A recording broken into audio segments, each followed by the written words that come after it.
Lecture, इसके बाद ये चैप्टर खत्म हो जाएगा।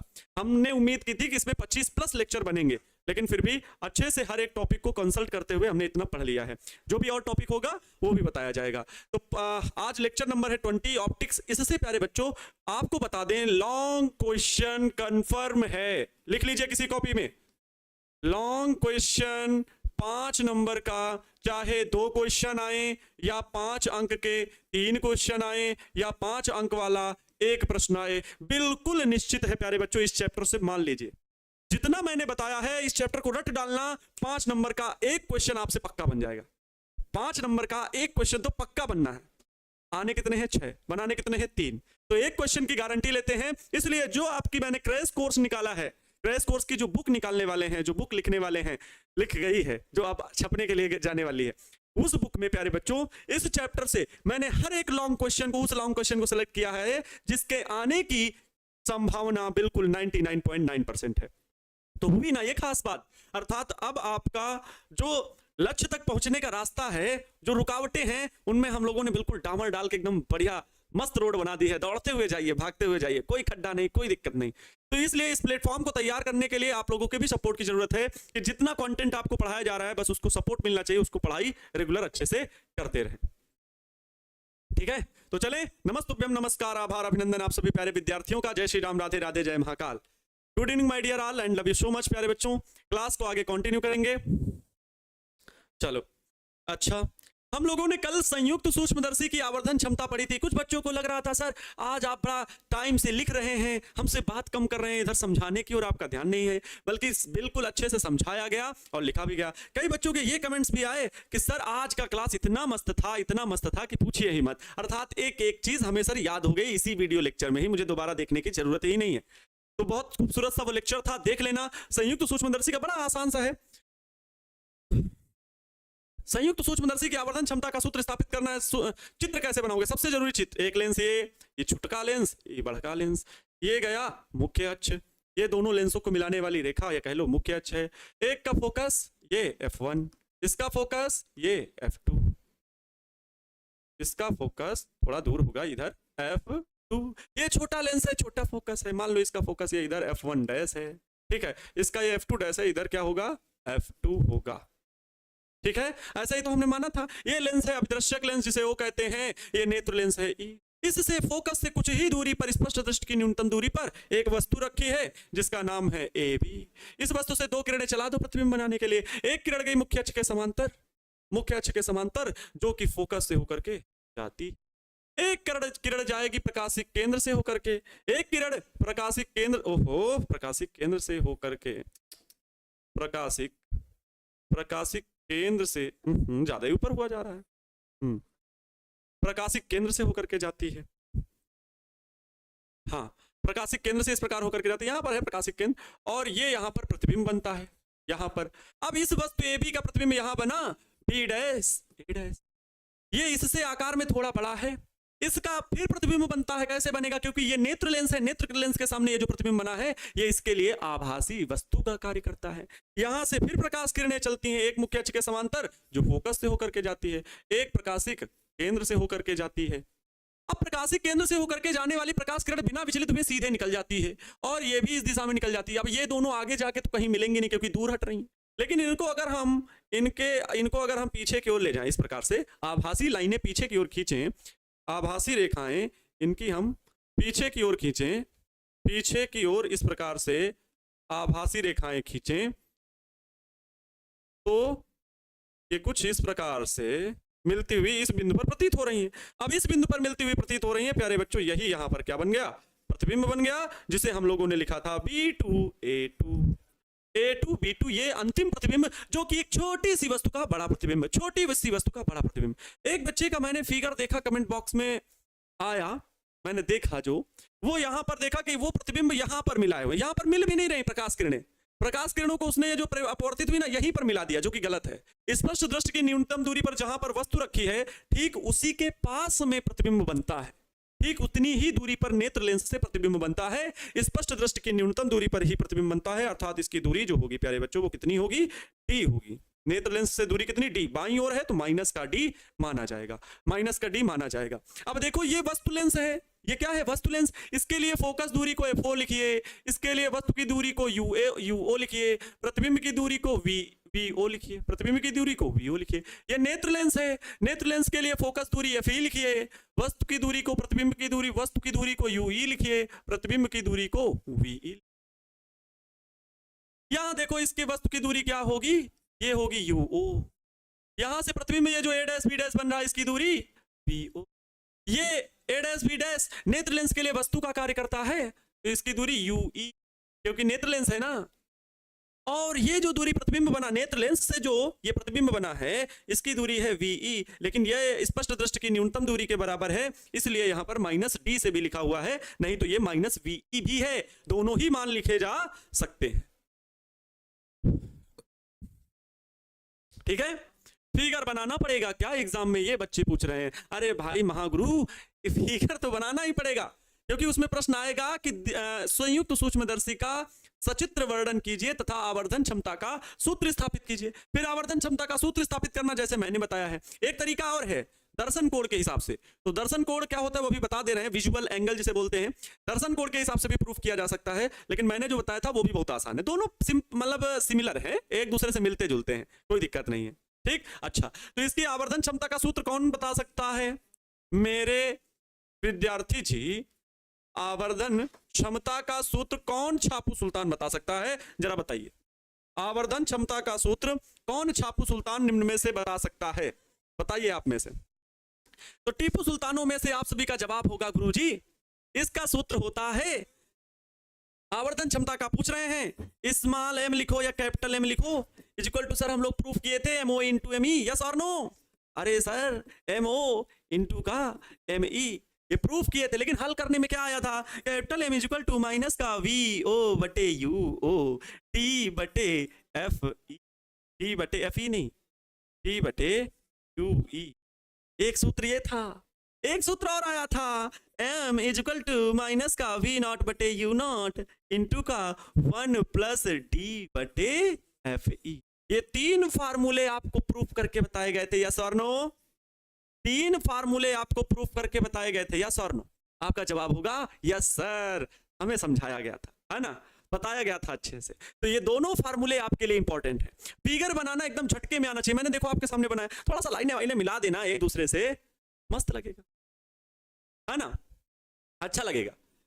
तो भाई इस तरह से इसको सॉल्व करना है। तैयार है?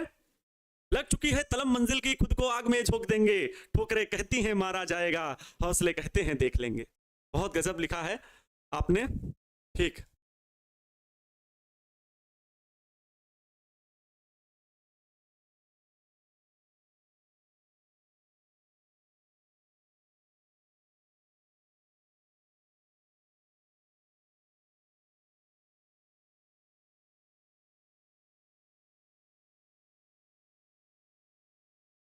सिंपल सा, ये अगर चित्र बनाना आएगा, देखो एक खास बात, आप 12th में हैं, हाँ 12th में हैं और बोर्ड एग्जाम में अच्छे अंकों को प्राप्त करने के लिए अच्छे से पढ़ाई भी कर रहे हैं। एक बात याद रखिए, चाहे फिजिक्स हो, चाहे केमिस्ट्री हो या बायोलॉजी हो, इन तीनों ही सब्जेक्ट्स में जितना अच्छा आप फिगर बनाना जानते हैं, जितना अच्छा आप फिगर बना लीजिएगा, उतने ही अच्छे अंक प्राप्त कर पाइएगा, उतने ही अच्छे अंक प्राप्त कर पाइएगा। ठीक है, ताक झाक स्टूडेंट, हाँ उतने ही अच्छे आप फिगर, अगर जितने अच्छे फिगर बनाएगा उतने ही अच्छे अंक प्राप्त कर पाइएगा।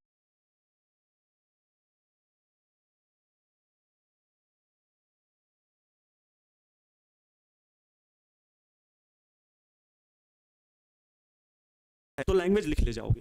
कल मैंने देखो फिगर बनाया, लैंग्वेज लिखा, काफी घंटा हमारा चला गया, टाइम चला गया, हम आवर्धन क्षमता के सूत्र को थोड़ा सा स्पीड से बता गए, है ना, लैंग्वेज लिखते लिखते। लेकिन एक बात मैं समझा रहा था कि अगर फिगर बनाना आता है तो लैंग्वेज को लिखना आसान हो जाता है, लैंग्वेज को लिखना आसान हो जाता है एकदम धीरे धीरे। सर मेरा कमेंट जा रहा है, बिल्कुल आ रहा है, कोई भी ना परेशान हो कि सर मेरा कमेंट नहीं आ रहा है, ठीक, सभी का कमेंट आता है। ओके, सही को समझ में आ गया। अच्छा, अब बात कर लेते हैं थोड़ा सा दर्शन कोण की, है ना, दर्शन कोण की विजुअल एंगल किसे कहते हैं? चलिए अपनी कॉपी में हेडिंग लिखिए, आप ही से बोल रहे हैं, ATJS, दर्शन कोण, दर्शन कोण visual angle, visual angle, visual angle. TGS कोई समझ भी नहीं पाएगा, आपके मम्मी पापा भी नहीं समझ पाएंगे, नहीं तो आपको मम्मी पापा आपको चिढ़ाने लगेंगे।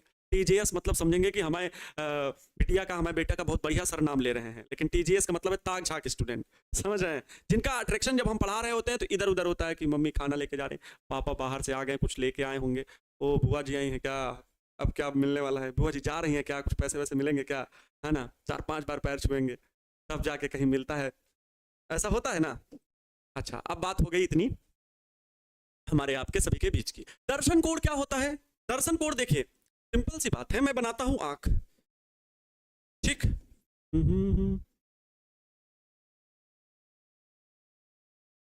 ओहो सर कौन सी आंख है, इसकी आंख हरी हरी होती है, हाँ इसकी आंख बनाए हैं सर जिसकी आंख हरी हरी होती हो, इसकी आंख है कुमकुम लगाया हुआ है, पलक है, ठीक है, ये आंख है। और आंख देख रही है किसको? आंख किसी वस्तु को देख रही है, और जब किसी वस्तु को देख रही है तो मेरी बात को बस ध्यान से सुनना, गौर से सुनना, समझ में आ जाएगा एक एक बार। मान लो यहां से वस्तु देख रहे हैं ऐसे क्षैतिज पर, इस क्षैतिज पर कोई वस्तु, ठीक है, इस क्षैतिज पर कोई वस्तु यहां पर रखी हुई है, ए बी वस्तु रखी हुई है। अब इसको देखने पर हमारी आंख में उसका एक एंगल बनता है, हमारी आंख में उसका एक क्या बनता है बच्चा पार्टी? एंगल बनता है, हमारी आंख में उसका एक एंगल बनता है, ये हमारी आंख में उसका क्या बना? एक एंगल बना।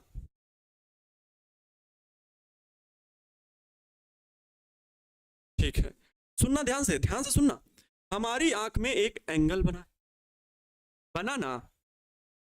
अच्छा, ये एंगल बना हमारी आंख में, मान लिया ये एंगल है अल्फा वन, ये वस्तु ए बी रखी हुई थी, लेकिन यहीं पर एक मैं दूसरी वस्तु रख रहा हूं, एक दूसरी वस्तु इसके आगे रख दिया हूं, ये थोड़ा सा बड़ी है, ये थोड़ा सा बड़ी वस्तु है, इसका नाम है A2, ये A1 B1 वस्तु है, ये है A2 B2 वस्तु, A2 B2 वस्तु।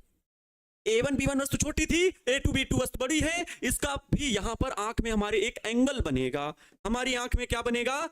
एक एंगल बनेगा, हमारी आंख में क्या बनेगा बच्चा पार्टी? एक एंगल बनेगा। अब बताओ, आप ही बता सकते हो कि गुरुजी यहां पर ये वाला एंगल जो होगा ना, ये बड़ा होगा, ये होगा अल्फा 2।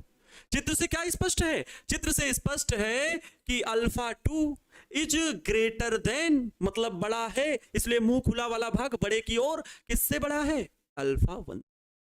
अरे छोटी वस्तु का छोटा कोण, बड़ी वस्तु का बड़ा कोण, अरे नजदीक जाएगी तो वैसे भी बड़ा होगा है ना, लड़की का आंख है कि लड़के का? अरे भाई सबका जैसा जो मान लो, समझ में आया कि नहीं भाई? छोटी वस्तु का एंगल हमारी आंख में छोटा बनेगा, बड़ी वस्तु का एंगल हमारी आंख में बड़ा बनता है, और आंख पर बना दर्शन कोण ही निर्धारित करता है वस्तु के आकार को, वस्तु के आकार को निर्धारित करता है। तो दर्शन कोण की परिभाषा क्या होती है कि किसी वस्तु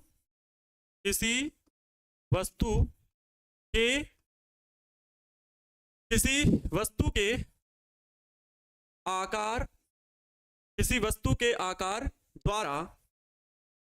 द्वारा आंख पर, किसी वस्तु के आकार द्वारा आंख पर बना कोण दर्शन कोण कहलाता है। क्या कहलाता है? दर्शन कोण कहलाता है। इसकी खास बातें भी लिख लीजिए। क्या खास बातें? दर्शन कोण किसी वस्तु का आकार यह निर्धारित करता है कि वस्तु बड़ी कितनी है। ठीक है, तो ये लिखेंगे क्या? आंख पर बना दर्शन कोण, आंख पर बना दर्शन कोण वस्तु के आकार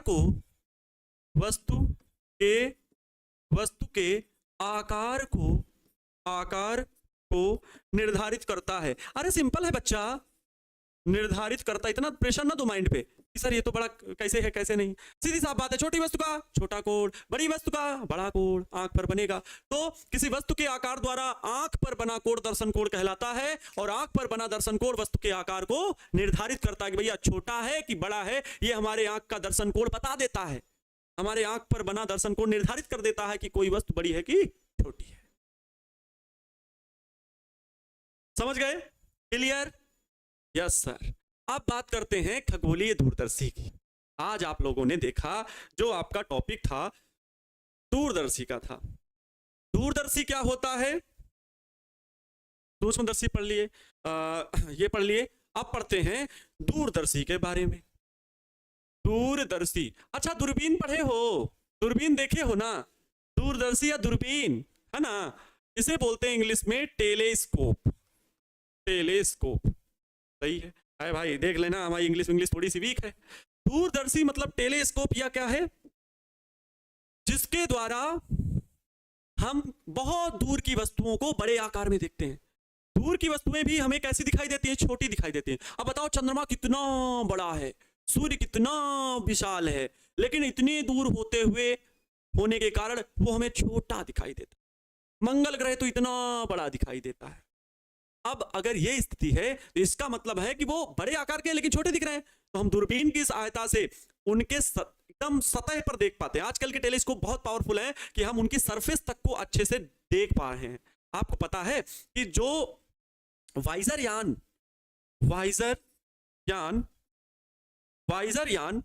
1 भेजा गया था वो तो क्रैश हो गया था। वाइजर यान जो 2 भेजा गया था, वाइजर यान 2 जो भेजा गया था 1979 में जो भेजा गया था, ये प्यारे बच्चों आज भी अंतरिक्ष में विचरण कर रहा है। अंतरिक्ष में आज भी विचरण कर रहा है। ये किस लिए गया था? ये गया था ब्रह्मांड की जानकारी लेने के लिए कि ब्रह्मांड कितना बड़ा है। आज ये हमसे लगभग 200 अरब किलोमीटर दूर है। लगभग 200 अरब किलोमीटर दूर जा चुका है। इतनी स्पीड से ये चल रहा है, दूर जा रहा है। इसमें सोलर प्लेटें लगी हुई हैं जो सूर्य की रोशनी से चार्ज हो सकता है, और बैटरी ऐसी लगी है जो लगभग 100 वर्षों तक चल सकती है। 50 वर्ष तो होने वाले हैं। दिक्कत इस बात की है कि इसमें कुछ हमारे पृथ्वी के फोटोज पड़े हुए हैं, हमारे मानवों की वीडियो क्लिप्स पड़ी हुई हैं। हम कैसे चलते हैं, कैसे रहते हैं, कैसे दौड़ते हैं, कैसे भागते हैं। हमारी वॉइस, चिड़, पक्षी, हाथी, जानवर, जंगल, इनके भी फोटोज पड़े हुए हैं। सर इसमें चिप लगाने का क्या कारण? कोई सोशल मीडिया है क्या? प्यारे बच्चों, वाइजर यान में जो चिप लगी हुई है उसका एकमात्र मकसद है कि अगर अंतरिक्ष इतना बड़ा है, हम कभी भी ये गलत नहीं कह सकते कि अंतरिक्ष में एलियन नहीं है। जो ये बात कहेगा गलत है। अंतरिक्ष में एलियन नहीं, एलियन मतलब किसी दूसरे ग्रह के वासी, ठीक है, किसी दूसरे ग्रह के रहने वाले लोग। तो वो एलियन जो हैं वो कहीं पर भी हो सकते हैं। भाई समुद्र में 1 चम्मच पानी निकाल लो, या कहता हूं मैं 1 बाल्टी पानी निकाल लो, और कह दो भैया इसमें मछली तो कहीं आई ही नहीं, तो ये तो गलत बात है। इतना विशाल समुद्र है और उसमें 1 बाल्टी पानी निकाल के कहते हो कि इसमें व्हेल मछली नहीं आई। इसलिए अगर हम कह लें कि इतने विशाल ब्रह्मांड में केवल पृथ्वी पर ही जीवन है, ऐसा हो नहीं सकता, किसी और ग्रह में भी जीवन होगा। तो इस वजह से वाइजर यान में जब नासा ने 1979 में क्या भेजा, वाइजर यान 2 भेजा, तो इसमें चिप लगा दी। वो चिप क्या है? वो जो चिप है उसमें ये बताया, जो क्लिप्स पड़ी हुई हैं, जिससे कि अगर वाइजर यान किसी दूसरे ग्रह के लोग देखें कि ये कोई यान जा रहा है, तो उसको सिग्नल पा करके अपनी ओर खींचने का प्रयास करें। तो अगर वो लोग उसको हैक कर लेते हैं, अपनी तरफ हायर कर लेते हैं, खींच लेते हैं, तो उनके हाथ अगर वो यान लगे तो उन्हें पता चले कि अर्थ नाम का भी कोई ग्रह है और वहां पर लोग रहते हैं, वहां पर जीवन है। इसलिए उसे ब्रह्मांड में इस अनंत विस्तार अंतरिक्ष में छोड़ दिया गया, ये पता लगाने के लिए कि ब्रह्मांड कितना बड़ा है और वो हमेशा के लिए आगे बढ़ता जा रहा है।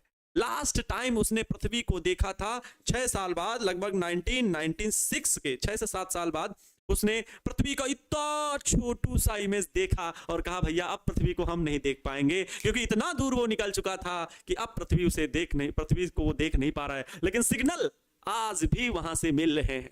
ये है कौन? Radio waves. कौन पहुंचा रहा है सिग्नल? Radio wave. पढ़ लो, यही नॉलेज है। रेडियो वेव्स के माध्यम से, दीर्घ तरंगों के माध्यम से आज भी हम लोगों को सिग्नल मिलते हैं। ठीक है। अब दूरबीन में कौन सा लेंस लगा होता है? उत्तल लेंस लगा होता है। ठीक है। तो इन या इस तरह के जो सैटेलाइट्स हैं, जैसे बहुत सारे सैटेलाइट्स हैं ऊपर, है ना, लगभग 3000 प्लस सैटेलाइट हैं, तो उनमें जो कैमरा लगा होता है ना, उनकी फोकस अब इतनी बढ़ गई है कि गुलाब के पेड़ पे, फूल पे ना, फूल पे अगर मक्खी भी बैठी होगी ना तो उसको भी बता देंगे यहाँ मक्खी बैठी है। इतना कैमरे का पावर है। कहेंगे सर इस तरह के कैमरे से सेल्फी लेने के मिल जाए मेरा मुंह अच्छा दिखने लगेगा, है ना। गजब बेइज्जती है सर, समझ लो। अच्छा देखो, नॉलेज कहीं से मिले, पढ़ना चाहिए नॉलेज के लिए, पढ़ना चाहिए अच्छे इंसान बनने के लिए, नौकरी तो सबके पास मिल ही जाएगी। दूरदर्शी टेलीस्कोप क्या है? एक ऐसा यंत्र, ऐसा प्रकाशिक यंत्र, ऐसा प्रकाशिक यंत्र, ऐसा प्रकाशिक यंत्र जिसकी सहायता से, ऐसा प्रकाशिक यंत्र जिसकी सहायता से, ऐसा प्रकाशिक यंत्र जिसकी सहायता से दूर की वस्तुओं को, दूर की वस्तुओं को स्पष्ट रूप से देखा जा सकता है, दूर की वस्तुओं को स्पष्ट रूप से देखा जा सकता है, देखा जा सकता है। उसे क्या कहते हैं? दूरदर्शी कहते हैं। उसे दूरदर्शी या दूरबीन कहते हैं, टेलीस्कोप कहते हैं, उसे दूरदर्शी कहते हैं। जो हम लोगों को दूरदर्शी पढ़नी है वो दो प्रकार की पढ़नी है, एक तो खगोलीय दूरदर्शी, एक परावर्तक दूरदर्शी। परावर्तक दूरदर्शी पूछी नहीं जाती, सिलेबस में है, एनसीईआरटी बुक में, जो न्यू एनसीईआरटी उसमें में नहीं मिलेगा, बट कॉन्सेप्ट आपको पुरानी बुक में मिल जाएगा। तो मैं परावर्तक दूरदर्शी को भी कॉन्सेप्ट बता दूंगा, आपको सिखा दूंगा। पहले पढ़ना है खगोलीय दूरदर्शी। तो हम लोगों को क्या पढ़ना है? पहला खगोलीय दूरदर्शी, खगोलीय, खगोलीय दूरदर्शी, खगोलीय, खगोलीय दूरदर्शी, खगोलीय दूरदर्शी। और दूसरा पढ़ना है परावर्तक दूरदर्शी, परावर्तक दूरदर्शी। अच्छा, तो ये खगोलीय दूरदर्शी क्या है? इसे बोलते हैं एस्ट्रोनॉमिकल टेलीस्कोप। इसमें ब्रह्मांड के ग्रहों को, तारों को, खगोल विज्ञान में इसको प्रयोग किया जाता है, खगोलीय दूरदर्शी को। ठीक है, खगोल विज्ञान में प्रयोग किया जाता है खगोलीय दूरदर्शी को।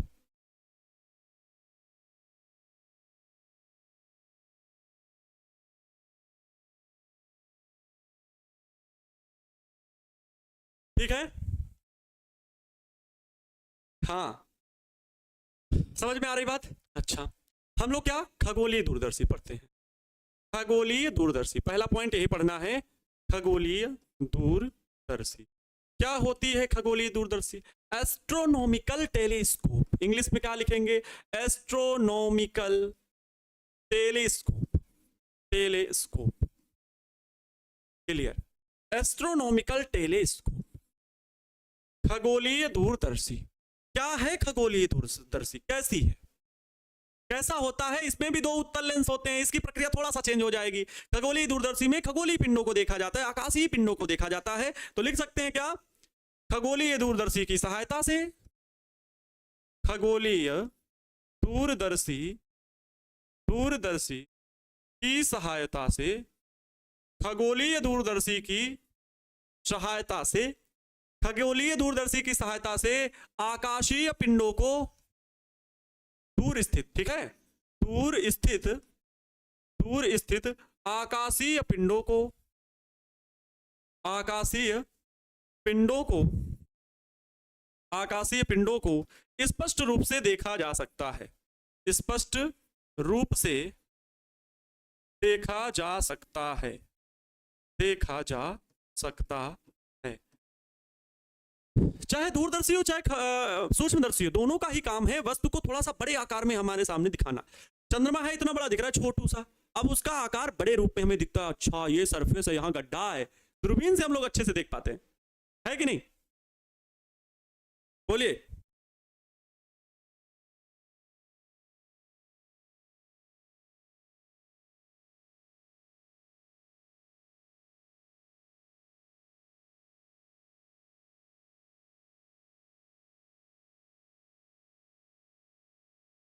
समझ रहे हैं?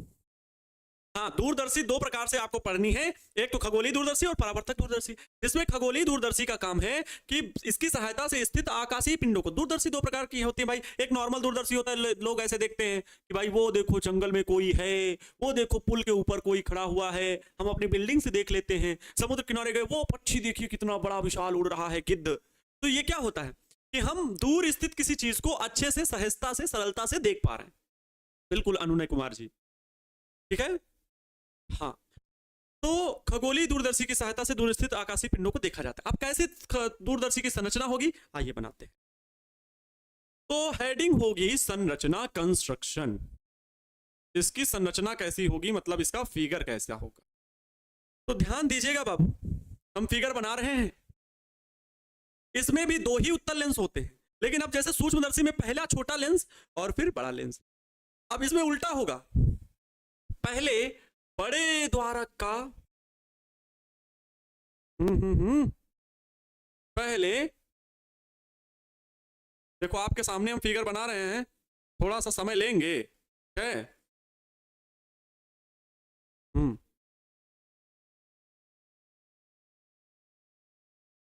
बहुत सही सर, ठीक है।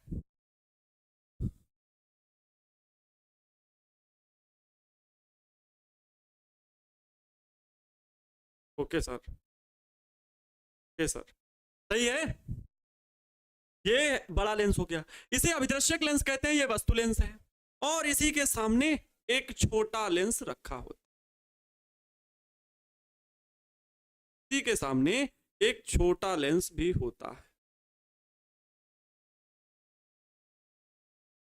इसी के सामने एक छोटा लेंस भी होता है। बहुत है छोटा हो गया लग रहा है, बात नहीं।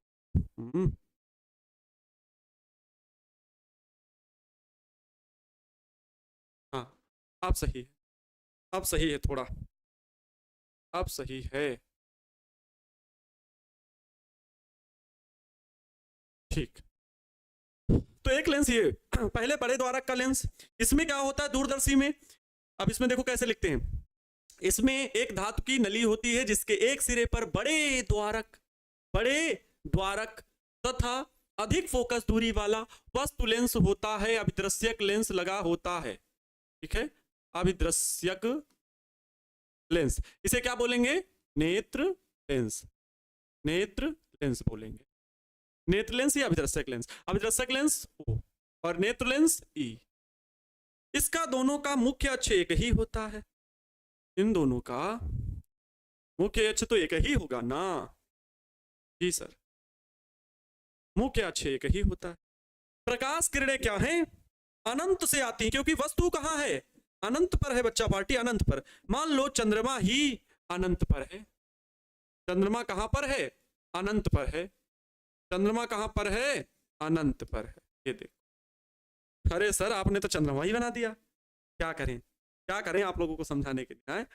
चंद्रमा अनंत पर है, इस चंद्रमा को हम लोग देखना चाहते हैं, छोटा सा चंद्रमा, इसको बड़े आकार में देखना चाहते हैं, तो इससे चलने वाली प्रकाश किरण, चित्र बनाना सीख लो, इसको याद नहीं करना है, चित्र को रटना नहीं है, याद करना है, याद रखना है दिमाग में।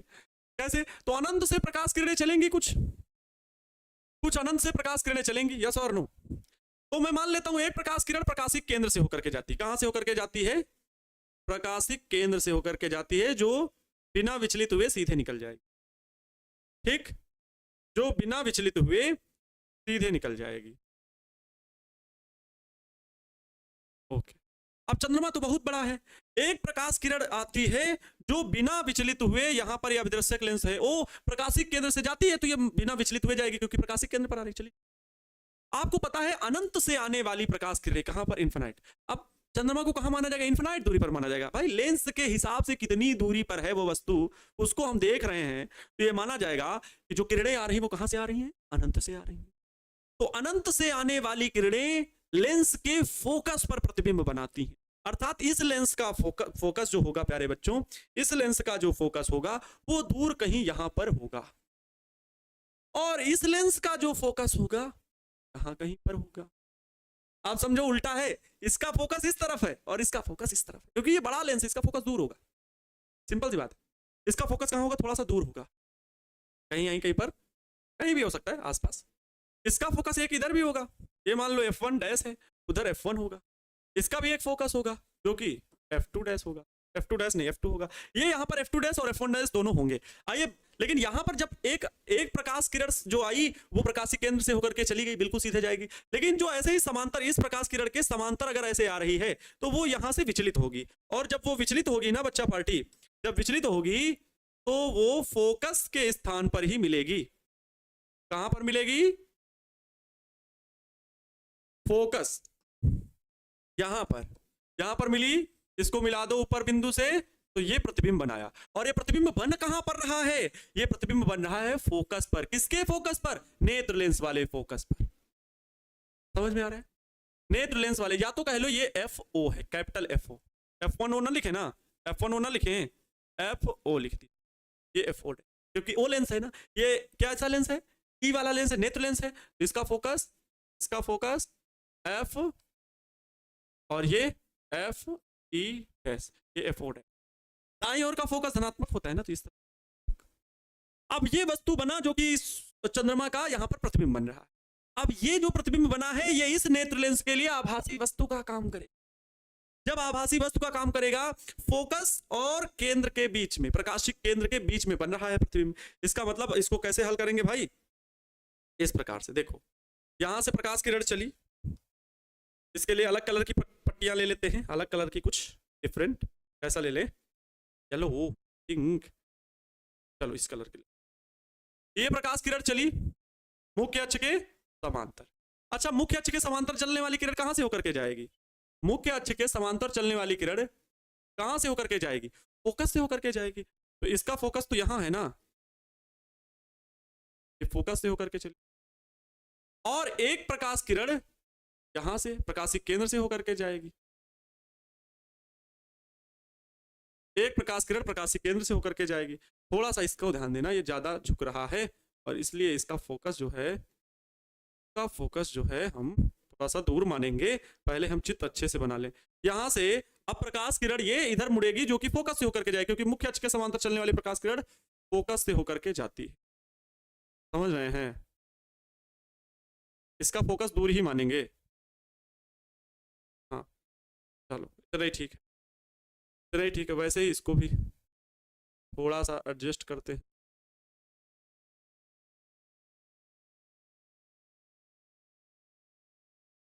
रुको, नया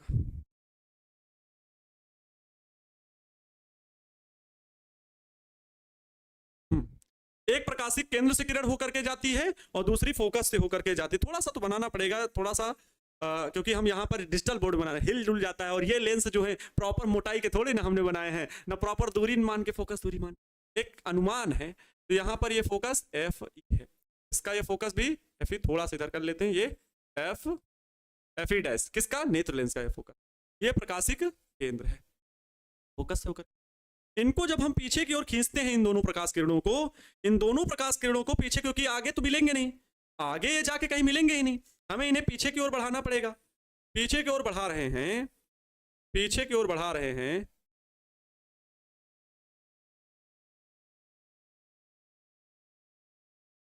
तो ये यहां पर प्रतिबिंब बन रहा है। कहां पर बन रहा है?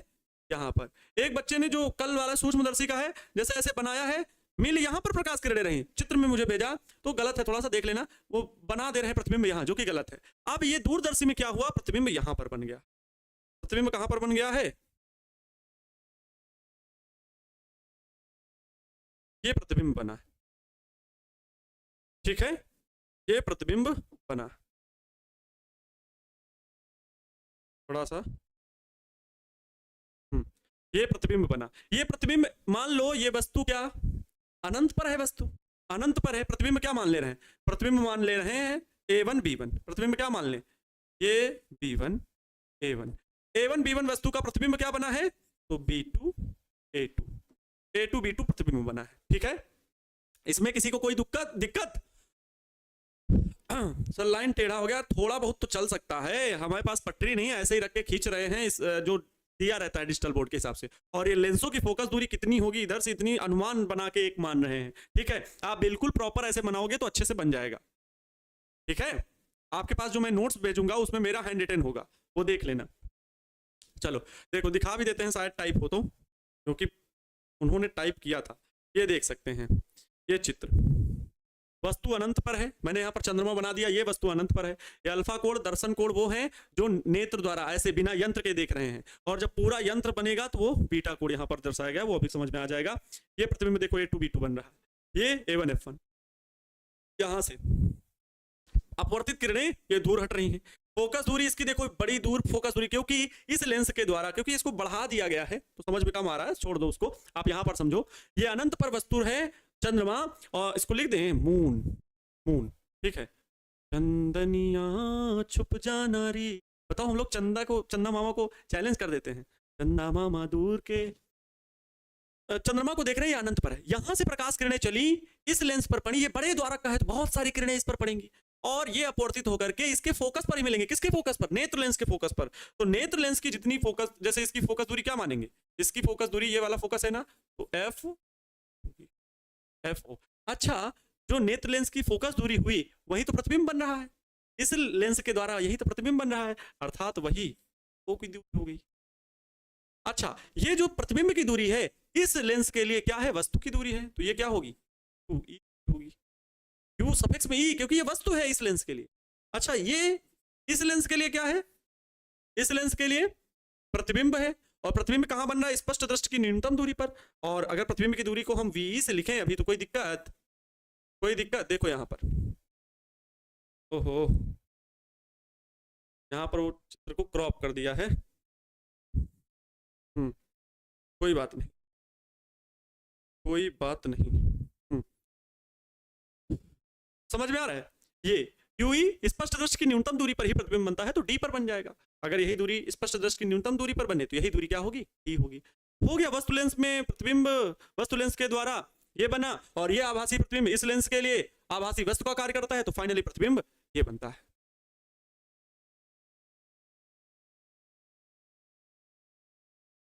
अच्छा, अब इसकी आवर्धन क्षमता का सूत्र और जो इसको लिखने का, तो समय लगेगा, तो समय नहीं हम जाया करने वाले, आज मैंने काम इसीलिए कर दिया था, बोल के भैया हमने कहा लिख दो इसे, ठीक है, कोई दिक्कत नहीं, यही आपसे हेल्प की जरूरत है, यही हेल्प की जरूरत है। नहीं बहुत लिखना था मुझे, कल देखिए मैंने लिख के पढ़ा ना, बड़ा टाइम हो गया था, 11वीं की क्लास थोड़ी लेट हो गई इस वजह से, और लेट होने की बात नहीं है, क्योंकि ये ऑलरेडी इतना बार बोल दिया हूं कि हाँ इसके छोटे द्वारक का लेंस होता है, कहाँ ये, हाँ ये इसकी लेंस लैंग्वेज कैसे लिखनी, देखो बोल रहा हूँ।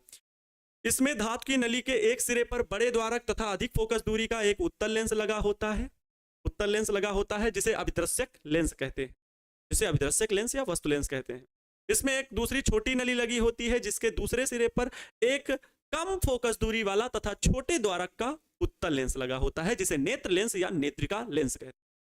ठीक, इन दोनों लेंसों को दंतुरदंड चक्र व्यवस्था द्वारा जोड़ा जाता है, जिससे इन दोनों लेंसों के बीच की दूरी को घटाया बढ़ाया जा सकता है।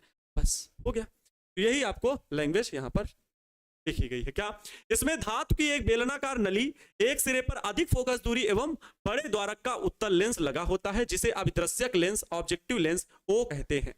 नली के दूसरे सिरे पर एक छोटी नली लगी होती है, जिसके बाहरी सिरे पर अभिदृश्यक की अपेक्षा, मतलब अभिदृश्यक से तुलना की जा रही है, तो अभिदृश्यक की अपेक्षा कम फोकस दूरी वाला एक उत्तल लेंस लगा होता है, जिसे नेत्रिका लेंस E कहते हैं। नेत्रिका के फोकस पर क्रॉस तार लगे होते हैं। अच्छा, ये क्रॉस तार वाला कॉन्सेप्ट तो बोले ही नहीं हम। क्रॉस तार वाला प्यारे बच्चों क्या होता है, एक बहुत पतला बारीक तार होता है, जिसे क्रॉस तार बोल, दो क्रॉस तार ऐसे लगे रहते हैं, और उसी क्रॉस ऐसे क्रॉस तार, चाहे दूरदर्शी हो चाहे सूक्ष्मदर्शी हो, ऐसे क्रॉस तार होते हैं। किसी भी वस्तु का सेंटर पॉइंट इसी क्रॉस तार पर ही बनता है, और उसी क्रॉस तार में जब प्रतिबिंब बनता है तभी हम बोल देते हैं भैया प्रतिबिंब बन रहा है, तो क्रॉस तार लगे होते हैं। ठीक है, प्रतिबिंब सूक्ष्मदर्शी हो या दूरदर्शी, उसमें क्या लगे रहता है, लेंस के बीच में अंदर क्रॉस तार लगे होते हैं। तो नेत्रिका के फोकस पर क्रॉस तार लगे होते हैं।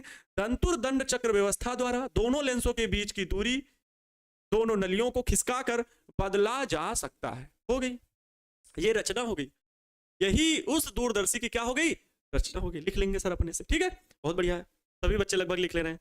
सर दूरदर्शी तथा दूरबीन एक ही है क्या? जी हाँ, बिल्कुल एक ही है। अच्छा, नेक्स्ट देखो, सर चंद्रमा किसी के चेहरे से नहीं मिल रहा है। हाँ, ये तो जब तब वायरल हुआ था ये बात, जब चंद्रमा पर भारत पहुंचा था, है ना, ये चांद सरो संचेहरा किसी से नहीं मिल रहा था, पता नहीं चांद सा रोशन चेहरा वहां से मिलाया गया, किसी के चेहरे से नहीं मिल रहा था। सही बात है। हम लोग अच्छा इतिहास रच दिए, क्या भारत ने इतिहास रच दिया कि चंद्रमा के दूसरे सिरे पर पहुंच करके, जहां पर जिस भाग को हम देख नहीं पाते हैं, देख नहीं पाते, चंद्रमा घूम तो रहा है अपनी जगह पर, चंद्रमा अपनी जगह पर घूम तो रहा है, लेकिन जब वो घूमता रहता है ना तो हमें सिर्फ वही भाग दिख पाता है, जब घूमते घूमते इस भाग में आता है तो हमें वो भाग दिख पाता है, और जब देखो पूर्णिमा की रात तक तो पूरा दिख जाता है, लेकिन जब फिर आधा आधा करते करते भाग फिर खत्म हो जाता है। तो वही होता है कि हम चंद्रमा के उस भाग को कभी देख ही नहीं पाते हैं, इसलिए हमने उस भाग में, अर्थात भारत के वैज्ञानिकों ने, जो आज तक कोई भी पूरे विश्व में ये काम नहीं किया था। चंद्रमा पर बहुत सारे साइंटिस्टों ने और अमेरिका ने खूब ताकत लगाई, लेकिन दूसरे भाग पर लैंड करा पाना बड़ा मुश्किल काम था, लेकिन चंद्रयान 3 जो था वो कामयाब हुआ, है ना। अच्छा, प्रतिबिंब का बनना ये भी मान लो, दूर स्थित वस्तु ए बी, अच्छा चंद्रमा जो हम लोग लिए हुए हैं, कहाँ गया रिमोट, जो चंद्रमा लिए हैं ये वस्तु क्या है, इसको मान लेना कि अनंत पर ये क्या है, ए बी वस्तु है। ए चंद्रमा को तो एक मैंने बस उदाहरण के लिए मान लिया, बाकी ए बी वस्तु क्या है, अनंत पर रखी हुई है। अच्छा, इसमें हाँ, दूर स्थित वस्तु ए बी से आने वाली समांतर किरणें अभिदर्शक लेंस ओ के द्वितीय फोकस, अभिदर्शक लेंस ओ के द्वितीय फोकस पर, याद करो चित्र को जो अभी पढ़ चुके हो, द्वितीय फोकस F1 पर वास्तविक, उल्टा तथा छोटा प्रतिबिंब A1 B1 बनाती। प्रतिबिंब A1 B1 नेत्रिका लेंस के लिए वस्तु का कार्य करता है। एक और सीक्रेट बता दूं, अगर आपको संयुक्त सूक्ष्मदर्शी की लैंग्वेज याद हो गई तो खगोलीय दूरदर्शी में वही लैंग्वेज है, सेम वैसे ही लैंग्वेज है। और एक खास बात, मान लो आप एग्जाम में बैठे, सूक्ष्मदर्शी संयुक्त सूक्ष्मदर्शी याद है, खगोलीय दूरदर्शी नहीं याद है, एग्जाम में आ गया खगोलीय दूरदर्शी, अब लो बात तो बढ़ गई। चित्र याद रखना, चित्र अच्छे से बनाना, लैंग्वेज को वही 2 कॉपी कर देना, लगभग मिलती जुलती। एग्जामिनर इतना ध्यान नहीं देगा, सर गलत काम सिखा रहे हैं। ये जब कहते हैं, जब कोई रात ना कहते ना मजबूरी का नाम महात्मा गांधी, तो भाई जब आपको नहीं आ रहा है तो ना लिखने, बात बनाने से बेहतर है, छोड़ देने से बेहतर है कि आप संयुक्त सूक्ष्मदर्शी का ही कॉन्सेप्ट लिख दोगे, तो एग्जामिनर अगर नहीं ध्यान देगा ही नहीं, कई बार होता है आगे बढ़ जाएगा। तो संयुक्त सूक्ष्मदर्शी का ही चित्र देखा या फिर मान लो पूरी लैंग्वेज देखी तो वो नंबर पूरे देके आगे बढ़ेगा, ये भी बता रहा हूँ, पूरे देके आगे बढ़ेगा, ये होता है। इन बातों को याद रखें, ये तरीका है अच्छे अंक पाने, सभी को पूरे अंक नहीं, अगर आए ही सभी लोग तो सभी लोग ना टॉपर बन जाए, सभी लोग के ना अच्छे अंक आ जाए, लेकिन कुछ ऐसे तरीके हैं जिनसे अच्छे अंक लाए जा सकते हैं। भाई हमको ये क्वेश्चन नहीं आ रहा है, ठीक है, हमको गॉस की प्रमेय का अनंत विस्तार वाली समतल चादर की प्लेट के निकट वैद्युत क्षेत्र निकालने का सूत्र नहीं याद, हमको ये वाला याद है, अनंत लंबाई लंबे तार वाला, डेरिवेशन कर देना। जब इसको एकदम ही नहीं पढ़े हो, हल्का फुल्का भी नहीं याद है, तो क्वेश्चन छोड़ के आने से बेहतर है कि इस डेरिवेशन को कर दो। ये होता है अच्छे अंक लाने वाले बच्चों की ये निशानी है। भाई एक ही क्वेश्चन तो नहीं आ रहा है आपको, एग्जामिनर समझेगा कि बच्चे ने सही से क्वेश्चन नहीं पढ़ा, उसे लगा कि ये अनुप्रयोग हमने पूछ लिया गॉस के नियम का और इस वजह से वो थोड़ा मिस्टेक कर गया। तो अगर आपके 70 नंबर में 65 नंबर का आपने सही किया, लॉन्ग क्वेश्चन में एक 5 नंबर वाले में आपका डेरिवेशन नहीं आ रहा था, वो कर दिया, 3 नंबर फिर भी दे देगा, हो गया 68, हो गया 68, बन गया 98। तो ये तरीका है, समझ गए। तो ये ठीक, A1 B1 नेत्रिका लेंस के लिए वस्तु का कार्य करता है। नेत्रिका लेंस इसका आभासी सीधा तथा बड़ा प्रतिबिंब A2 B2 स्पष्ट दृष्टि की न्यूनतम दूरी व अनंत के बीच बनाता है। यदि नेत्रिका लेंस को इस प्रकार समायोजित करें कि प्रतिबिंब A1 B1, अच्छा यहां तक देख लो, यहां तक ये बनाता है। फिर से देखो मैं यहां पर पढ़ दे रहा हूं कि नेत्रिका लेंस इसका आभासी सीधा, सीधा सर कैसे हुआ, नीचे ही तो बन रहा है। यहां पर देखो ये प्रतिबिंब, ये बाद वाला प्रतिबिंब में नीचे ही तो बन रहा है, लेकिन प्यारे बच्चों सीधा इसलिए बोला जा रहा है क्योंकि इस लेंस के लिए ये वस्तु का काम, और जो वस्तु जिस दिशा में उसी दिशा में प्रतिबिंब, इसलिए सीधा बोला जा रहा है। तो इसका आभासी क्यों, क्योंकि ये किरणें वास्तविक वाली तो दूर जा रही ना, इसकी जो दूर जाती किरणें हैं इनको हमने पीछे की ओर बढ़ा करके मिलाया है, तो आभासी रूप से मिल रहे हैं, इसलिए आभासी प्रतिबिंब है। तो आभासी रूप से मिलती हैं, और वस्तु से क्या है, बड़ा, तो बड़ा आभासी तथा सीधा प्रतिबिंब प्राप्त होता है। आभासी सीधा तथा बड़ा प्रतिबिंब A2 B2 स्पष्ट दृष्टि की न्यूनतम दूरी व अनंत के बीच बनाता है, अनंत के बीच बनता है और स्पष्ट दृष्टि की न्यूनतम दूरी के बीच बनता है। फिर अगली कंडीशन ये बता रहे हैं कि यदि नेत्रिका लेंस को इस प्रकार समायोजित करें कि प्रतिबिंब A1 B1 नेत्रिका लेंस के प्रथम फोकस F2 डैश पर बने, F2 डैश या FE डैश, ठीक है, F2 डैश या FE डैश, क्योंकि हमने FE डैश माना है ना, पर बने तो अंतिम प्रतिबिंब A2 B2 अनंत पर बनेगा। ये सर क्या है, देखो ध्यान से, ये अगर ये फोकस ना, यही फोकस जो एफ डैश बोल रहे हैं ये यहीं पर हो, द्वितीय स्थिति का चित्र है ये, दूसरी स्थिति में तब प्रतिबिंब जो ये वाला यहाँ मिल गया ना मिलता, फिर अनंत पर प्रतिबिंब बनेगा, फिर आपको प्रतिबिंब अनंत पर बनता दिखाई। लेकिन ये वाला कहाँ ऐसे समायोजित करें कि इन दोनों के फोकस यहाँ पर हूँ, एक ही बिंदु पर हूँ, तब की कंडीशन है। चलो ये हो गया। अब आवर्धन क्षमता का सूत्र, आवर्धन क्षमता का सूत्र तो हम लोग दर्शन कोण की मदद से ज्ञात करेंगे। किसकी मदद से ज्ञात करेंगे बच्चा पार्टी? दर्शन करना सर आप तो चीटिंग करना सिखा रहे हैं, बिल्कुल, क्योंकि होनहार बच्चे हो ना आप लोग, जितना कह देंगे उतना तैयार नहीं कर पाओगे क्या? नहीं, वो तरीके हैं, जब असमंजस की स्थिति हो, संदेह हो कि हमसे यह नहीं हो पाएगा, तब कंडीशन अप्लाई करने की, ठीक है? समझो आवर्धन क्षमता का सूत्र क्या होगा, दर्शन कोण के सूत्र से हल करिए। दर्शन कोण क्या होता है, दर्शन कोण का सूत्र पता है? अच्छा, दर्शन कोण के सूत्र से, तो दर्शन कोण के लिए आवर्धन क्षमता दर्शन कोण के पदों में आवर्धन क्षमता बराबर होता है आवर्धन क्षमता m बराबर आवर्धन क्षमता m बराबर होता है m बराबर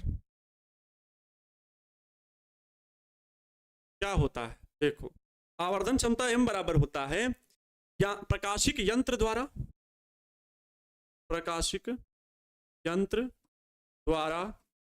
आंख पर बना दर्शन कोण, आंख पर बना दर्शन कोण, और नीचे बिना यंत्र के केवल नेत्र द्वारा, ठीक है, प्रारंभ में बिना किसी यंत्र के, तो बिना यंत्र के आंख पर बना दर्शन कोण, ये क्या? अब देखो मैं इनको चित्र में दिखाता हूं कहां पर बनना है। देखो, देखना ध्यान से, देखो प्यारे बच्चों, अगर मैं चंद्रमा को यहां से देखूं, इस अनंत पर रखी वस्तु को यहां से देखूं, अभी देखो लेंस पीछे है, तो ये है दर्शन कोण बिना किसी प्रकाशिक यंत्र की मदद से देखना। यहां पर बनना है ना भाई, यहीं पर मान लो आंख रखी हुई, ये आंख यहीं पर है, देख रहे हो इधर, तो आपकी आंख पर क्या बना? अल्फा कोण, ये लेंस के बगैर है। अब लेकिन यही अल्फा कोण यहां पर भी तो होगा, शीर्षाभिमुख कोण बराबर होता है, त्रिभुज के लिए भी अल्फा ही कोण होगा। अब देखो नेत्र तो यहां पर है, नेत्र आपकी यहां पर है, ठीक है, नेत्र आपकी यहां पर है सर, हमारी नेत्र है,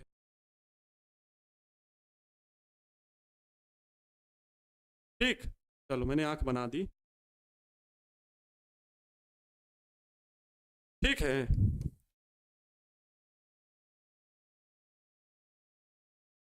हाँ, अब नेत्र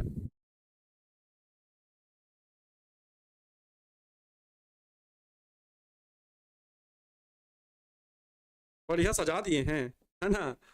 नेत्र यहां पर देख रहे हैं, तो यहां पर बना कोण कौन सा? ये कोण जो प्रतिबिंब हम देख रहे हैं लास्ट में, चाहे ये वाला हो चाहे ये वाला हो, बीटा कोण। ये कौन सा कोण है? बीटा। यहां भी कोण यही है, बीटा।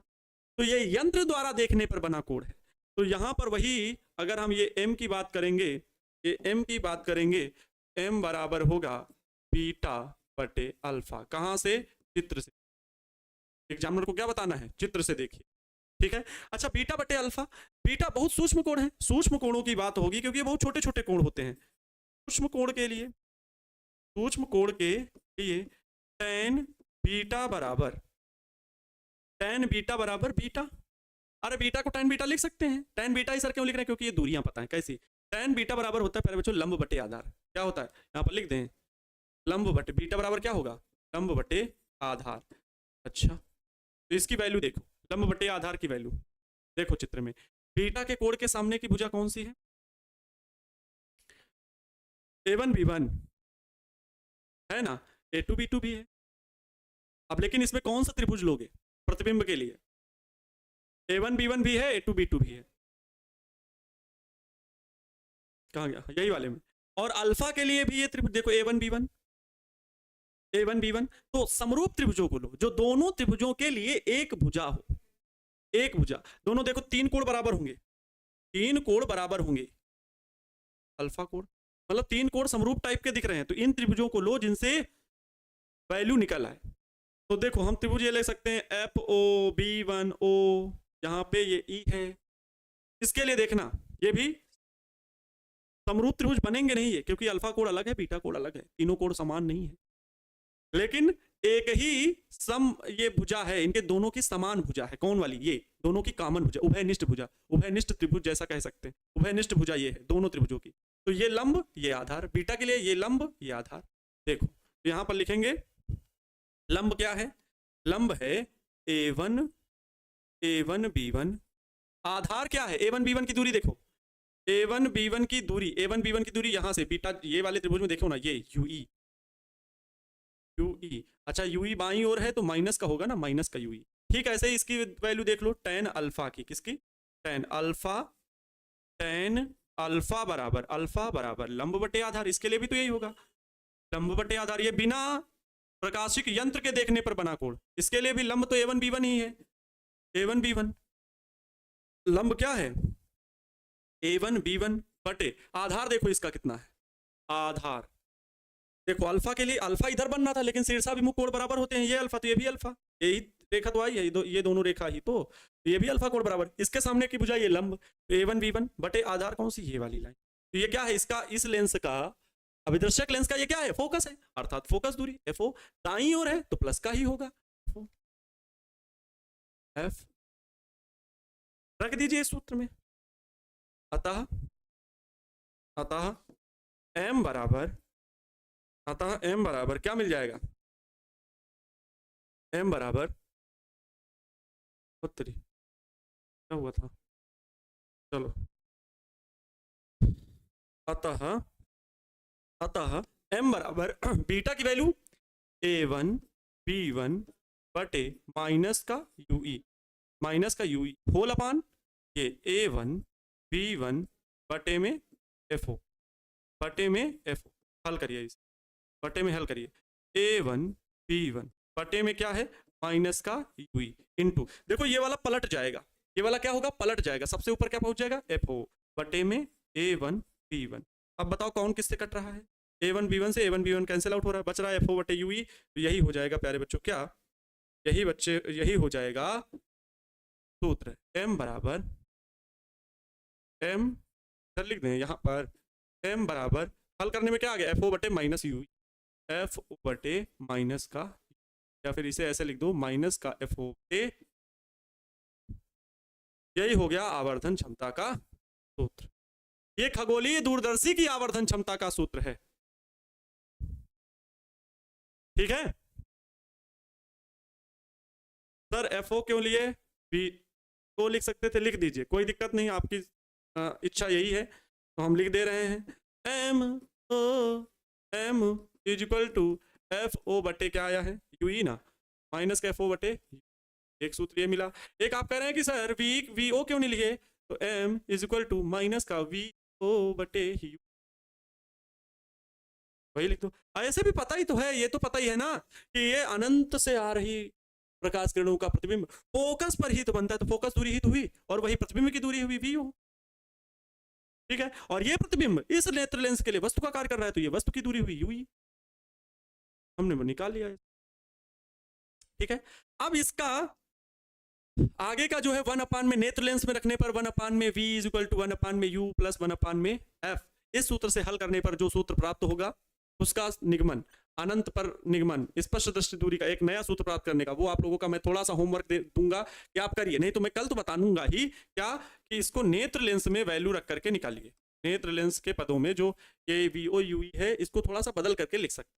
नेत्र लेंस में 1/, में V 1/, में U इक्वल टू 1/, में FE, फोकस दूरी के पदों में हल करके मुझे कल बताइएगा कि इसका क्या होगा, ठीक। बाकी आज के लिए इतना ही, ये यहाँ तक सूत्र याद रखिएगा, मिलेंगे कल। ये आपका क्या है?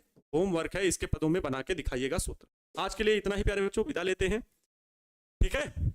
कल की क्लास में मिलते हैं, आज इतना ही ना, क्लियर? ओके सर, छुट्टी, क्योंकि आपकी केमिस्ट्री की क्लास तो अब है नहीं वैसे, लेकिन हमारी क्लास है, लेट हो जाता है। आज के लिए इतना ही, मिलता हूं कल की क्लास में, और कल आपकी क्लास होगी यही आगे का प्रोसेस। मिलते हैं कल की क्लास में, खुश रहें, मस्त रहें और मन लगा करके पढ़ाई करते रहें। हाँ, माँ तेरे पसीने की हर एक बूंद को मोती से चमकाऊंगा, तू सपने बड़े देखना और उसे पूरा करके मैं दिखाऊंगा। Love you so much. जय हिंद, वंदे मातरम।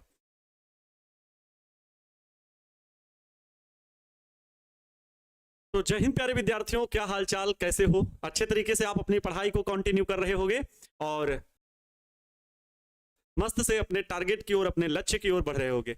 प्यारे बच्चों, हम लोग क्लास 12th की फिजिक्स सीख रहे हैं, चैप्टर नंबर 9 डिस्कस कर रहे हैं, जिसका आज लेक्चर नंबर है 20 और लगभग इसके शिखर पॉइंट पर हम लोग हैं, अर्थात ये चैप्टर लगभग खत्म ही होने वाला है। मुश्किल से 1 और 2 लेक्चर, इसके बाद ये चैप्टर खत्म हो जाएगा। हमने उम्मीद की थी कि इसमें 25 प्लस लेक्चर बनेंगे, लेकिन फिर भी अच्छे से हर एक टॉपिक को कंसल्ट करते हुए हमने इतना पढ़ लिया है। जो भी और टॉपिक होगा वो भी बताया जाएगा। तो आज लेक्चर नंबर है 20 ऑप्टिक्स। इससे प्यारे बच्चों आपको बता दें, लॉन्ग क्वेश्चन कंफर्म है, लिख लीजिए किसी कॉपी में। लॉन्ग क्वेश्चन 5 नंबर का, चाहे 2 क्वेश्चन आए या 5 अंक के 3 क्वेश्चन आए या 5 अंक वाला 1 प्रश्न आए, बिल्कुल निश्चित है प्यारे बच्चों। इस चैप्टर से मान लीजिए जितना मैंने बताया है, इस चैप्टर को रट डालना, 5 नंबर का 1 क्वेश्चन आपसे पक्का बन जाएगा। 5 नंबर का 1 क्वेश्चन तो पक्का बनना है। आने कितने हैं? 6, बनाने कितने हैं? 3। तो 1 क्वेश्चन की गारंटी लेते हैं। इसलिए जो आपकी मैंने क्रैश कोर्स निकाला है, क्रैश कोर्स की जो बुक निकालने वाले हैं, जो बुक लिखने वाले हैं, लिख गई है, जो आप छपने के लिए जाने वाली है, उस बुक में प्यारे बच्चों इस चैप्टर से मैंने हर एक लॉन्ग क्वेश्चन को, उस लॉन्ग क्वेश्चन को सिलेक्ट किया है जिसके आने की संभावना बिल्कुल 99.9% है। तो हुई ना ये खास बात। अर्थात अब आपका जो लक्ष्य तक पहुंचने का रास्ता है, जो रुकावटें हैं, उनमें हम लोगों ने बिल्कुल डामर डाल के एकदम बढ़िया मस्त रोड बना दी है। दौड़ते हुए जाइए, भागते हुए जाइए, कोई खड्डा नहीं, कोई दिक्कत नहीं। तो इसलिए इस प्लेटफॉर्म को तैयार करने के लिए आप लोगों के भी सपोर्ट की जरूरत है कि जितना कंटेंट आपको पढ़ाया जा रहा है, बस उसको सपोर्ट मिलना चाहिए, उसको पढ़ाई रेगुलर अच्छे से करते रहें। ठीक है, तो चले, नमस्तुभ्यम, नमस्कार, आभार, अभिनंदन आप सभी प्यारे विद्यार्थियों का। जय श्री राम, राधे राधे, जय Mahakal. Good evening my dear all and love you so much प्यारे बच्चों। क्लास को आगे कंटिन्यू करेंगे। चलो, अच्छा, हम लोगों ने कल संयुक्त सूक्ष्मदर्शी की आवर्धन क्षमता पढ़ी थी। कुछ बच्चों को लग रहा था सर आज आप बड़ा टाइम से लिख रहे हैं, हमसे बात कम कर रहे हैं, इधर समझाने की ओर आपका ध्यान नहीं है, बल्कि बिल्कुल अच्छे से समझाया गया और लिखा भी गया। कई बच्चों के ये कमेंट्स भी आए कि सर आज का क्लास इतना मस्त था, इतना मस्त था कि पूछिए ही मत। अर्थात एक एक चीज हमें सर याद हो गई इसी वीडियो लेक्चर में ही, मुझे दोबारा देखने की जरूरत ही नहीं है। तो बहुत खूबसूरत सा वो लेक्चर था, देख लेना। संयुक्त सूक्ष्मदर्शी का बड़ा आसान सा है। संयुक्त सूक्ष्मदर्शी की आवर्धन क्षमता का सूत्र स्थापित करना है। चित्र कैसे बनाओगे? सबसे जरूरी चित्र, एक लेंस ये छोटका लेंस, ये बड़का लेंस, ये गया मुख्य अक्ष, ये दोनों लेंसों को मिलाने वाली रेखा या कह लो मुख्य अक्ष है। एक का फोकस ये f1, इसका फोकस ये f2, इसका फोकस थोड़ा दूर होगा इधर f2। ये छोटा लेंस है, छोटा फोकस है, मान लो इसका फोकस ये इधर f1 डैश है, ठीक है, इसका ये f2 डैश है, इधर क्या होगा? f2 होगा। ठीक है, ऐसा ही तो हमने माना था। ये लेंस है अभिदर्शक लेंस जिसे वो कहते हैं, ये नेत्र लेंस है ई। इससे फोकस से कुछ ही दूरी पर, स्पष्ट दृष्टि की न्यूनतम दूरी पर एक वस्तु रखी है जिसका नाम है AB। इस वस्तु से 2 किरणें चला दो प्रतिबिंब बनाने के लिए। एक किरण गई मुख्य अक्ष के समांतर, मुख्य अक्ष के समांतर, जो कि फोकस से होकर के जाती। एक किरण जाएगी प्रकाशिक केंद्र से होकर के, एक किरण प्रकाशिक केंद्र, ओहो, प्रकाशिक केंद्र से होकर के, प्रकाशिक केंद्र से ज्यादा ही ऊपर हुआ जा रहा है, प्रकाशिक केंद्र से होकर के जाती है। हाँ, प्रकाशिक केंद्र से इस प्रकार होकर के जाती है। यहां पर है प्रकाशिक केंद्र और ये यहां पर प्रतिबिंब बनता है यहां पर। अब इस वस्तु AB का प्रतिबिंब यहां बना B डैश, A डैश, ये इससे आकार में थोड़ा बड़ा है, इसका फिर प्रतिबिंब बनता है। कैसे बनेगा? क्योंकि ये नेत्र लेंस है, नेत्र लेंस के सामने ये जो प्रतिबिंब बना है ये इसके लिए आभासी वस्तु का कार्य करता है। यहां से फिर प्रकाश किरणें चलती हैं, एक मुख्य अक्ष के समांतर जो फोकस से होकर के जाती है, एक प्रकाशिक केंद्र से होकर के जाती है। अब प्रकाशिक केंद्र से होकर के जाने वाली प्रकाश किरण बिना विचलित हुए सीधे निकल जाती है और ये भी इस दिशा में निकल जाती है। अब ये दोनों आगे जाके तो कहीं मिलेंगे नहीं क्योंकि दूर हट रही है, लेकिन इनको अगर हम पीछे की ओर ले जाएं, इस प्रकार से आभासी लाइनें पीछे की ओर खींचें, आभासी रेखाएं इनकी हम पीछे की ओर खींचें, पीछे की ओर इस प्रकार से आभासी रेखाएं खींचें, तो ये कुछ इस प्रकार से मिलती हुई इस बिंदु पर प्रतीत हो रही हैं। अब इस बिंदु पर मिलती हुई प्रतीत हो रही हैं प्यारे बच्चों, यही यहां पर क्या बन गया? प्रतिबिंब बन गया, जिसे हम लोगों ने लिखा था B2A2। A2 B2 ये अंतिम प्रतिबिंब जो कि एक छोटी सी वस्तु का बड़ा प्रतिबिंब, छोटी सी वस्तु का बड़ा प्रतिबिंब। एक बच्चे का मैंने फिगर देखा, कमेंट बॉक्स में आया, मैंने देखा जो वो यहां पर देखा कि वो प्रतिबिंब यहां पर मिलाए हुए, यहां पर मिल भी नहीं रही प्रकाश किरणें, प्रकाश किरणों को उसने ये जो अपवर्तित हुई ना यहीं पर मिला दिया, जो कि गलत है। स्पष्ट दृष्टि की न्यूनतम दूरी पर जहां पर वस्तु रखी है ठीक उसी के पास में प्रतिबिंब बनता है, ठीक उतनी ही दूरी पर नेत्र लेंस से प्रतिबिंब बनता है। स्पष्ट दृष्टि की न्यूनतम दूरी पर ही प्रतिबिंब बनता है, अर्थात इसकी दूरी जो होगी प्यारे बच्चों वो कितनी होगी, डी होगी। नेत्र लेंस से दूरी कितनी, डी, बाईं ओर है तो माइनस का डी माना जाएगा, माइनस का डी माना जाएगा। अब देखो ये वस्तु लेंस है, ये क्या है, वस्तु लेंस। इसके लिए फोकस दूरी को FO लिखिए, इसके लिए वस्तु की दूरी को UO लिखिए, प्रतिबिंब की दूरी को VO लिखिए, प्रतिबिंब की दूरी को VO लिखिए। ये नेत्र लेंस है, नेत्र लेंस के लिए फोकस दूरी FE लिखिए, वस्तु की दूरी को, प्रतिबिंब की दूरी, वस्तु की दूरी को UE लिखिए, प्रतिबिंब की दूरी को VE। यहां देखो इसके वस्तु की दूरी क्या होगी, ये होगी UO। यहां से प्रतिबिंब ये जो A' B' बन रहा है इसकी दूरी BO। ये A' B' नेत्र लेंस के लिए वस्तु का कार्य करता है तो इसकी दूरी UE, क्योंकि नेत्र लेंस है ना। और ये जो दूरी प्रतिबिंब बना नेत्र लेंस से, जो ये प्रतिबिंब बना है इसकी दूरी है VE, लेकिन ये स्पष्ट दृष्टि की न्यूनतम दूरी के बराबर है, इसलिए यहां पर -D से भी लिखा हुआ है, नहीं तो ये -VE भी है। दोनों ही मान लिखे जा सकते हैं, ठीक है। फिगर बनाना पड़ेगा क्या एग्जाम में, ये बच्चे पूछ रहे हैं। अरे भाई महागुरु फिगर तो बनाना ही पड़ेगा, क्योंकि उसमें प्रश्न आएगा कि संयुक्त सूक्ष्मदर्शी का सचित्र वर्णन कीजिए तथा आवर्धन क्षमता का सूत्र स्थापित कीजिए। फिर आवर्धन क्षमता का सूत्र स्थापित करना जैसे मैंने बताया है। एक तरीका और है दर्शन कोण के हिसाब से, तो दर्शन कोण क्या होता है वो भी बता दे रहे हैं, विजुअल एंगल जिसे बोलते हैं। दर्शन कोण के हिसाब से भी प्रूफ किया जा सकता है, लेकिन मैंने जो बताया था वो भी बहुत आसान है। दोनों मतलब सिमिलर है, एक दूसरे से मिलते जुलते हैं, कोई दिक्कत नहीं है, ठीक। अच्छा, तो इसकी आवर्धन क्षमता का सूत्र कौन बता सकता है मेरे विद्यार्थी जी? आवर्धन क्षमता का सूत्र कौन छापू सुल्तान बता सकता है, जरा बताइए। आवर्धन क्षमता का सूत्र कौन छापू सुल्तान निम्न में से बता सकता है, बताइए आप में से। तो टीपू सुल्तानों में से आप सभी का जवाब होगा गुरुजी, इसका सूत्र होता है, आवर्धन क्षमता का पूछ रहे हैं, स्मॉल m लिखो या कैपिटल M लिखो, इक्वल टू सर हम लोग प्रूफ किए थे MO इंटू ME, यस और नो? अरे सर MO इंटू का ME ये प्रूफ किए थे, लेकिन हल करने में क्या आया था, capital M equal to minus का VO बटे UO T बटे FE, T बटे FE नहीं, T बटे UE। एक सूत्र ये था, एक सूत्र और आया था, M इक्वल टू माइनस का V0 बटे U0 इंटू का 1 प्लस D बटे FE। ये तीन फार्मूले आपको प्रूफ करके बताए गए थे, यस और नो? तीन फार्मूले आपको प्रूफ करके बताए गए थे, यस और नो? आपका जवाब होगा यस सर, हमें समझाया गया था, है ना, बताया गया था अच्छे से। तो ये दोनों फार्मूले आपके लिए इंपॉर्टेंट है। फिगर बनाना एकदम झटके में आना चाहिए। मैंने देखो आपके सामने बनाया, थोड़ा सा लाइनें वाइनें मिला देना एक दूसरे से, मस्त लगेगा, है ना, अच्छा लगेगा।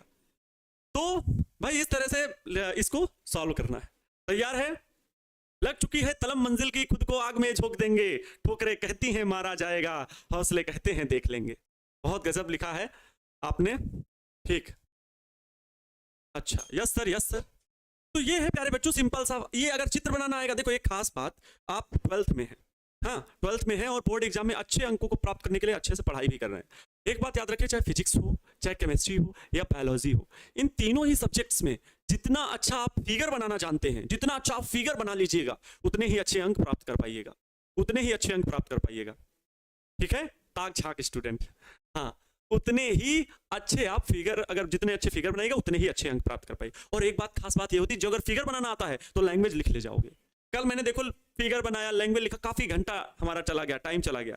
हम आवर्धन क्षमता के सूत्र को थोड़ा सा स्पीड से बता गए, है ना, लैंग्वेज लिखते लिखते। लेकिन एक बात मैं समझा रहा था कि अगर फिगर बनाना आता है तो लैंग्वेज को लिखना आसान हो जाता है, लैंग्वेज को लिखना आसान हो जाता है एकदम धीरे धीरे। सर मेरा कमेंट जा रहा है? बिल्कुल आ रहा है, कोई भी ना परेशान हो कि सर मेरा कमेंट नहीं आ रहा है, ठीक, सभी का कमेंट आता है। ओके, सही को समझ में आ गया। अच्छा, अब बात कर लेते हैं थोड़ा सा दर्शन कोण की, है ना, दर्शन कोण की विजुअल एंगल किसे कहते हैं? चलिए अपनी कॉपी में हेडिंग लिखिए, आप ही से बोल रहे हैं, ATJS दर्शन कोण। दर्शन कोण visual angle, visual angle, visual angle. TGS कोई समझ भी नहीं पाएगा, आपके मम्मी पापा भी नहीं समझ पाएंगे, नहीं तो आपको मम्मी पापा आपको चिढ़ाने लगेंगे। टीजीएस मतलब समझेंगे कि हमारे बिटिया का हमारे बेटा का बहुत बढ़िया सर नाम ले रहे हैं, लेकिन टीजीएस का मतलब है ताक झाक स्टूडेंट, समझ रहे हैं, जिनका अट्रैक्शन जब हम पढ़ा रहे होते हैं तो इधर उधर होता है कि मम्मी खाना लेके जा रहे हैं, पापा बाहर से आ गए कुछ लेके आए होंगे, ओ बुआ जी आई हैं क्या, अब क्या मिलने वाला है, बुआ जी जा रही हैं क्या, कुछ पैसे वैसे मिलेंगे क्या, है ना, 4-5 बार पैर छुएंगे तब जाके कहीं मिलता है, ऐसा होता है ना। अच्छा, अब बात हो गई इतनी हमारे आपके सभी के बीच की। दर्शन कोण क्या होता है? दर्शन कोण देखिए सिंपल सी बात है, मैं बनाता हूं आंख, ठीक,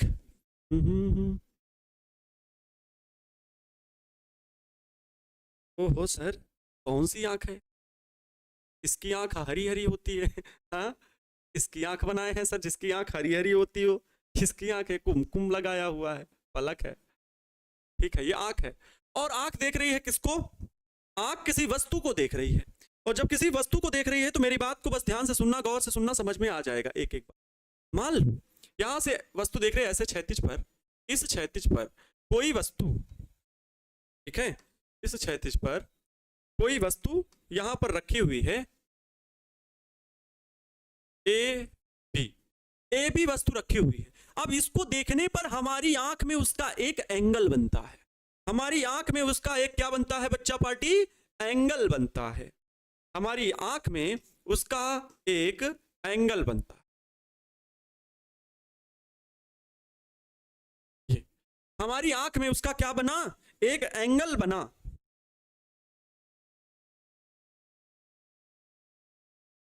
ठीक है, सुनना ध्यान से सुनना, हमारी आंख में एक एंगल बना ना।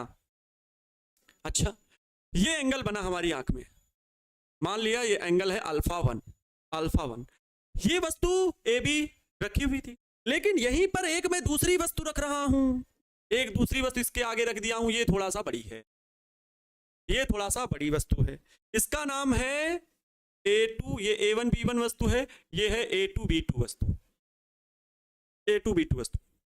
A1 B1 वस्तु छोटी थी, A2 B2 वस्तु बड़ी है, इसका भी यहां पर आंख में हमारे एक एंगल बनेगा, हमारी आंख में क्या बनेगा? एक एंगल बनेगा, हमारी आंख में क्या बनेगा बच्चा पार्टी? एक एंगल बनेगा।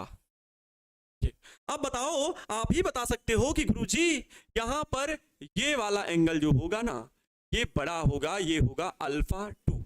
चित्र से क्या स्पष्ट है? चित्र से स्पष्ट है कि अल्फा 2 इज ग्रेटर देन, मतलब बड़ा है, इसलिए मुंह खुला वाला भाग बड़े की ओर किससे बड़ा है? अल्फा 1। अरे छोटी वस्तु का छोटा कोण, बड़ी वस्तु का बड़ा कोण, अरे नजदीक जाएगी तो वैसे भी बड़ा होगा है ना, लड़की का आंख है कि लड़के का? अरे भाई सबका जैसा जो मान लो, समझ में आया कि नहीं भाई? छोटी वस्तु का एंगल हमारी आंख में छोटा बनेगा, बड़ी वस्तु का एंगल हमारी आंख में बड़ा बनता है, और आंख पर बना दर्शन कोण ही निर्धारित करता है वस्तु के आकार को, वस्तु के आकार को निर्धारित करता है। तो दर्शन कोण की परिभाषा क्या होती है कि किसी